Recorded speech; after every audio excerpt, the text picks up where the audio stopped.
Well, I'm lucky enough to be out here playing golf again today. Beautiful day in Freeport, Florida on windswept dunes. What a beautiful course, being out in nature, immersed in present. I'm going to share an experience last weekend with my son playing golf at a course. I played a bunch of times, actually lived on the course for a year in Orlando, Florida. And I was playing wonderful in presence. I was enjoying the day, spending time with my son. Not worried about score. I didn't really care, but I was hitting some really good shots. And I've been working really hard on my wedge game, which has been historically my nemesis, 120 yards in. And I've been working really hard on it. And my son noticed and he said, "Wow, that's the best I've seen your wedge game."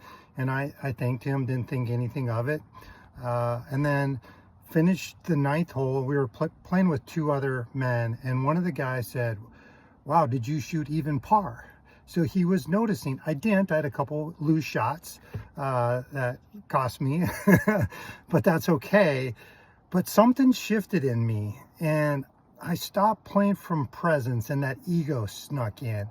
I started playing golf, which sounds really paradoxical, but I started I guess I lost consciousness. I call it blacking out, but as another way of saying I lost presence.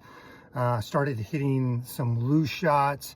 I wasn't enjoying the game. I got frustrated. I still had a good time, so it wasn't that, but something shifted.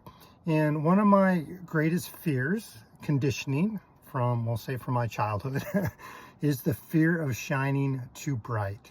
Because when I shine too bright, it makes other people feel unsafe, uncomfortable. So there's an unconscious trigger. I didn't know what was happening at the time. Actually, I was pretty upset afterwards. But I sat back and I realized it was a gift, that I have a certain level I can play to.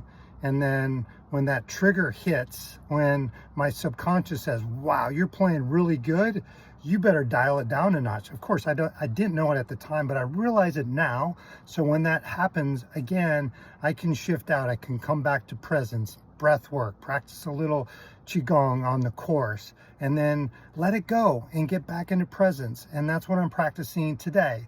I'm not playing golf. I'm practicing presence. It takes a lot of pressure off, and I'm really enjoying this. Playing really good. Had a couple not so good short shots, but had some really good ones too. So I'm focusing on that. So I'm not playing golf. I'm practicing presence. Give it a try.